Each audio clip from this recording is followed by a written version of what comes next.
जय शिवराय, जय महाराष्ट्र। माझे नाव सौरभ अनिल गुड्डे। मी हातकणंगले तालुका युवा सेना सचिव या पदावर काम करत आहे।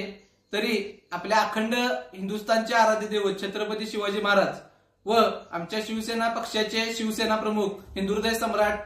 वंदनीय बाळासाहेब ठाकरे साहेब यांच्या विचारांशी प्रेरित होऊन आम्ही शिवसेना या पक्षात व युवा सेनेत काम करत आहे। तरी आत्ताचे उपमुख्यमंत्री व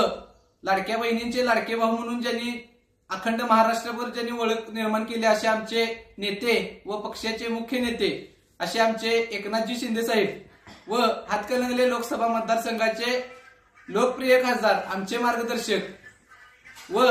आमचे व युवकांचे प्रेरणास्थान असे धैर्यशीलदादा माने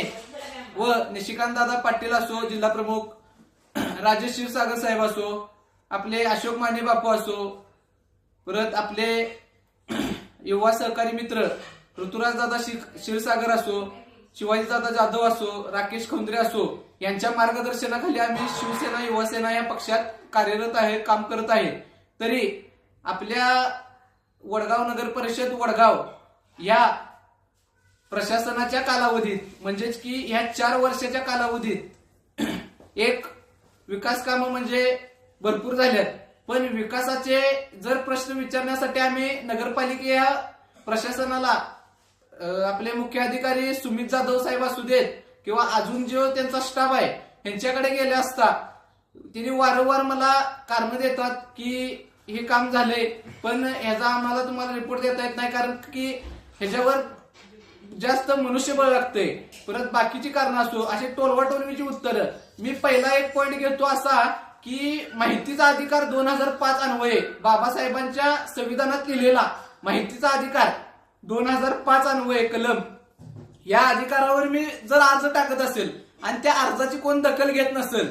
यासारखं एक दुर्दैवी गोष्ट कुठली नाही की कारण बाबासाहेबांनी आपल्याला हक्काने अधिकार दिले। जर बाबासाहेबांचे जर नियमांचं आणि कलमांचं जर उल्लंघन होत असलं या देशात आणि या महाराष्ट्रात तर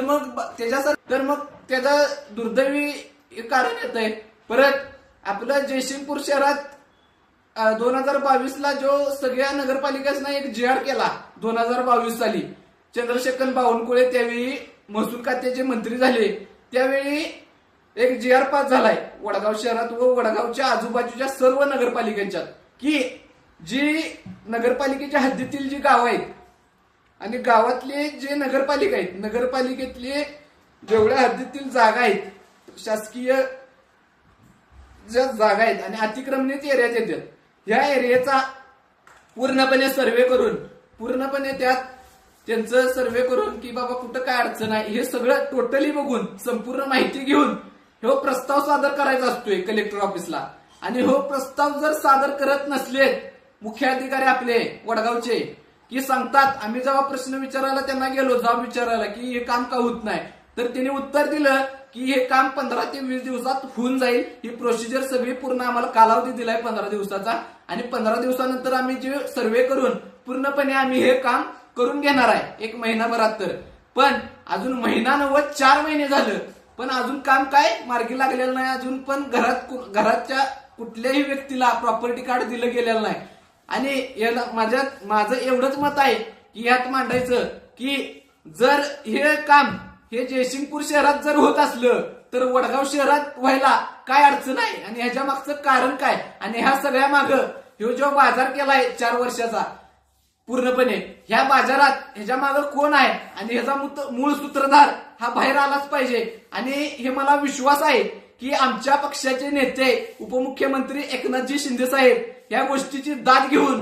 हे जो प्रश्न आहे ह्या प्रश्नाचा सर्वसामान्य माणसाचा जो प्रश्न आहे आणि नागरिकाचा व कार्यकर्त्याचा हा प्रश्न नक्कीच मार्गी लावून हे सर्वजण बैठक घेऊन प्रशासनाला जाब विचारून या 15 दिवसात हा प्रश्न मार्गी लावतील अशी एक अपेक्षा व्यक्त करतो व आमच्या हातकणंगले लोकसभा मतदारसंघाचे